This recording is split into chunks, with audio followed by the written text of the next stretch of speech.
I think we should celebrate it as a positive first step on dealing with that matter, which has plagued this province. Not a single charge has been laid in BC. It's already been happening. Welcome back to Moose and Loose. My name's David. Today we've got a report that Mark Carney's already had 9 companies who he's invested in lobbying him since he's been prime minister. We also have updates from the Joffrey Epstein situation with Trump. Trump is backed into a corner, which has real effects on Canada. Got a bunch of other stuff here. Let's jump into this. We got Marty up north with this one saying the EV fad is over. In May, 15,000, basically 300 EVs were sold, representing a decline of 32.3%. People are buying less and less EVs in Canada, yet they want to force them down our throats. What did politicians expect? Most Canadians don't have a garage where people can charge them overnight. Isn't that the truth? You have to have a full garage to charge EVs. A lot of places don't have garages. If you live in a condo and you have a parking garage, there's not going to be plugs you can plug them in. Once again, this is all just to make money off of Brookfield. The government's trying to use us. Here we have it. 9 companies Carney had disclosed investments in have lobbied his office. PM disclosed a third-party investment fund that included major companies like Spotify, Microsoft, and Lockheed Martin. What's a little bit odd about this article is it only shows 7 of the companies, not all 9. So it goes on to talk about his, 567 stocks he's invested in. I've already showed that multiple times on the channel, but it goes on to say from screened companies, got pipeline companies North River Midstream and Interpipeline, and nuclear energy company Westinghouse Electric among the 103 that Carney must be screened from. Well, it turns out Westinghouse Electric hasn't lobbied the Prime Minister or any members of his office, but Camco, which co-acquired the company with Brookfield in November of 2023, has been consistently communicating with senior government officials in his office and cabinet, according to the IJF's lobbying database. So I've got it on the board here. Brookfield plus Camco buy Westinghouse Nuclear Services, $8.2 billion US deal. Brookfield holds 51.1%. Camco holds 49.9%. So Brookfield has the controlling percentage in this company. So it was Camco, though, that was the one lobbying Carney. Camco, a global provider of uranium fuel needed for nuclear services, has 49% share in Westinghouse. Camco reported lobbying Carney on March 19th, April 2nd, June 27th. It also reported lobbying Selene Yagani, a national advisor in Prime Minister's office, twice in May. That's a lot of visits. Goes on to say that Ford Motor Company of Canada on April 2nd reported lobbying Carney about U.S. tariffs on Canadian automotive, steel, aluminum, and critical mineral exports, as well as Lockheed Martin, the U.S. weapons company, reported lobbying senior PMO advisor Oz Junjic on June 11th about export permits in the aerospace and defense sectors. We are demonstrating our ability that we have choices. We have choices economically. We have choices with respect to our defense. A month earlier, it lobbied Junjic to support the design and implementation of Defense Procurement Reform Initiative. Our jets basically were coming from Lockheed Martin. The contract that Trudeau put in that's only been half delivered or will be delivered, that Mark Carney threatened to move the other half of that contract over to like Sweden to get those jets instead. With respect to the F-35, it was raised a moment ago. We have alternatives for the F-35 for the back end of that.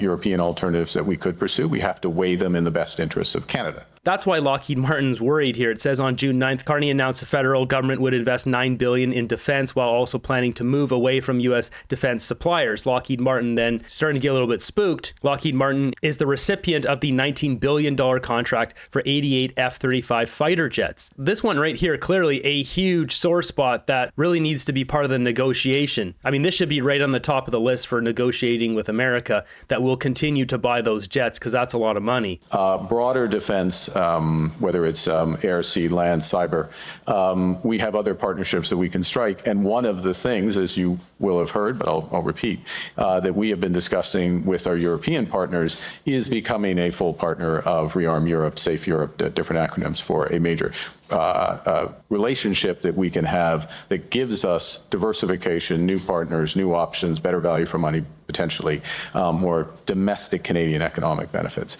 Spotify, meanwhile, reported lobbying PMO advisors about the Online Streaming Act. In this article, it discusses 6 of them, and then it mentioned right here in the top Microsoft as the 7th. I don't know who the other 2 companies are, but it's disheartening to look at this guy knowing that he's invested in America. He's basically like a second American president, but of Canada. He's not going to be working in our best interest. He's laughing about this on the inside, I'm sure of it. That stupid elbows up thing worked on gullible Canadians. The way I would characterize the change in the relationship, we had for almost half a century, we as Canada, a relationship with the Americans, which were a steady process of deepening integration in economics. We went from free trade deal through to CUSMA, deepening integration in military aspects. And that process of deepening integration is over. Moving ahead, we've got Donald Trump in hot water with the Jeffrey Epstein files, because now we've got the Wall Street Journal saying that they've got a book from 2003 where apparently Donald Trump wrote a letter to Jeffrey Epstein, and it's in this book. The political pressure on U.S. President Donald Trump over the Jeffrey Epstein files has reached new heights. After days of demands from his most diehard supporters, he told Attorney General Pam Bondi to seek the release of more evidence. He is also threatening to sue the Wall Street Journal for publishing a letter he allegedly wrote to Epstein. The newspaper describes the letter as bawdy. Trump has denied writing the letter, calling this story false, malicious, and defamatory. Reporter Nick Harper is tracking this story and joins me now from Washington with more on this. Nick, let's start with that Wall Street Journal story coming out last night. What more can you tell us about it? Morning, Hillary. Yeah, exclusive reporting coming from the Wall Street Journal, all centering around the 2003 50th birthday of Jeffrey Epstein, a time when we're told that he collected or had collected for him cards and letters sent in from friends, associates, family members that were collected together in a book. And one of those letters that was sent in was from the now US President Donald Trump, a letter that he allegedly wrote and signed himself.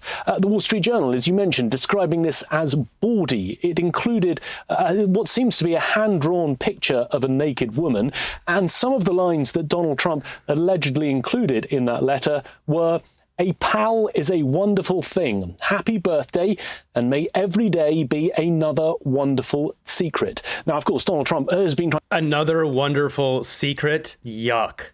That's all I have to say. Did Trump know about all this? To distance himself from the disgraced financier for many years, but we know that they spent time together in New York, at Mar-a-Lago, in Florida. There are plenty of pictures of them at various different events. However, Donald Trump, in an interview with the Wall Street Journal, has called this letter a fake thing and has added, "I never wrote a picture in my life. I don't draw pictures of women." Also adding, "It's not my language.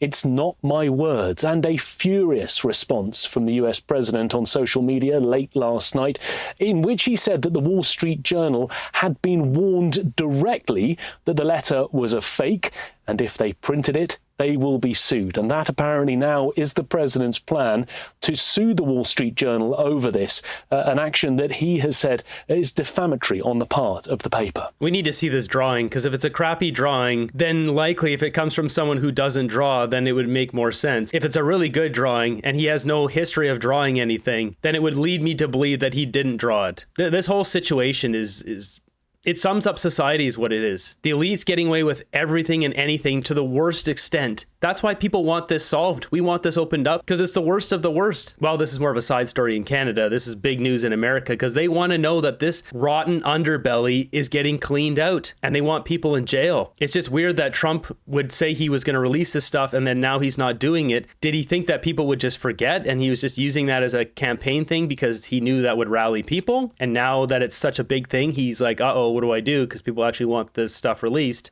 And Nick, of course, just an important note here that CBC News has not seen this letter. Trump is asking his Attorney General, Pam Bondi, to share more information about the Epstein investigation. What's the latest on that front? That's right, something that he has been trying to prevent from happening in recent weeks, the release of more information.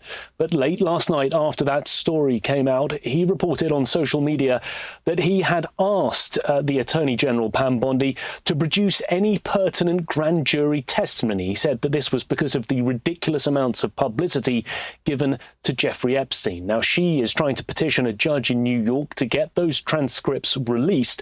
Normally, grand jury testimonies would remain secret. They're not normally released. If they are released, they would be limited in scope. They just revolve around his 2019 prosecution in New York City, where he was charged with child sex trafficking offences. It never came to trial because he died in a police cell shortly before that was due to happen. Now, we have, of course, seen a revolt among some of Donald Trump's most ardent supporters, his MAGA base. They've been calling for more information to be released. Even in recent days, we've seen the House Speaker, Mike Johnson, break with the president, also asking for more information.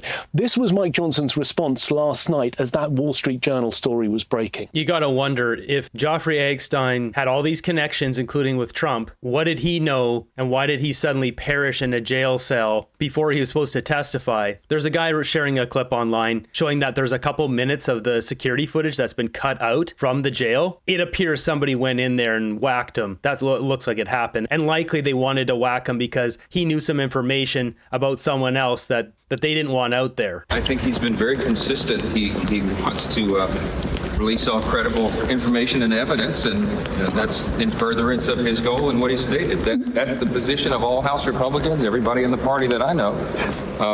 We trust the American people. They can draw their own conclusions, and so he's in the process of releasing the information that can be released. I think it's worth noting that we have seen that split in the MAGA base and Donald Trump. Now they all seem to be uniting together with one common enemy, the Wall Street Journal and the press going out against them.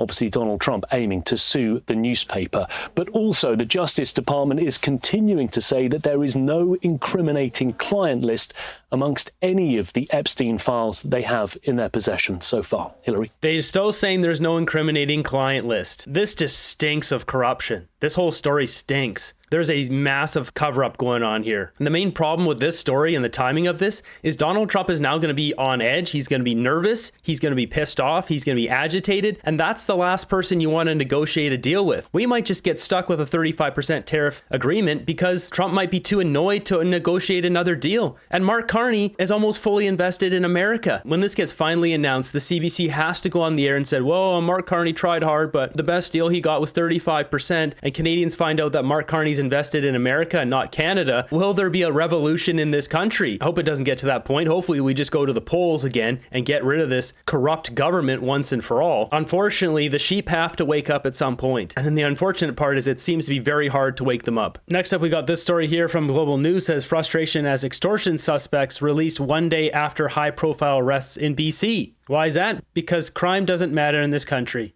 2 individual suspects were arrested and taken into custody on behalf of a joint forces operation. Less than 24 hours after RCMP announced the arrests of 2 Surrey residents on extortion allegations, the suspects were released Friday morning. No charges laid. They make 2 arrests, no charges laid on, and as well as no names there. They should not do the press conference unless they have a concrete decision on those guys. We have a good argument with him, a heated argument, right? And they ask me money. I said, no, we're not give you a single penny. Satish Kumar is one of multiple South Asian business owners who have been targeted since 2023 for colossal amounts of money, up to $2 million, followed by shootings, property destruction, and death threats if victims don't pay up. Much of the extortion has been linked to an organized crime group in India called the Lawrence Bishnoi Gang. Even, like the NDP, like Minister, like Gary Bagg, they're doing nothing right now. People are safe in the community. This is what happens when you don't vet people coming in the country. The Liberals have dropped all the screening of people. They've let terror lords just flood into our country, and this is what you're getting. Extortion of businesses. They call up businesses and say, pay me $1 million, otherwise I'm going to pew-pew your business tomorrow. This guy didn't pay, they pew-pewed his business. If they would have vetted the people coming in, we wouldn't have this problem. I'm telling you the truth, I'm still getting extortion calls. My extortion are not stopped yet, because I'm facing those guys still. I would say that this is a continuous and ongoing investigation that the police locally, provincially, and federally have been involved in. This doesn't indicate the end of the investigation. I think we should celebrate it as a positive first step on dealing with that matter, which has plagued this province of recent months. Extortion victims frustrated. Not a single charge has been laid in BC. Meanwhile, in Alberta and Ontario, police have succeeded in laying over 100 charges since last year. No charges? They're laughing at us. I feel helpless, says another Lower Mainland extortion victim. My family is scared. I have no freedom to speak. I can't hide. I have to go to work. Without charges, you cannot keep someone in custody for more than 24 hours. That's why the Surrey suspects were released. RCMP refusing to say if they are Canadian citizens. Police still investigating. They have yet to send a file to Crown prosecutors, who will ultimately decide if there's enough evidence to lay charges. I think we can just assume they're not Canadian citizens. Like, let's get real. They never are. You get what you voted for. There's no justice in Canada. Our country is a joke. Isn't that the truth? Let's import another 900K from India. It should solve the housing crisis. I mean, that's the Liberal solution to the housing crisis, is import millions of people. What a joke. So easy just walking away from the justice system. Canada has any. Come on, guys. We just need to keep our elbows up. Yeah.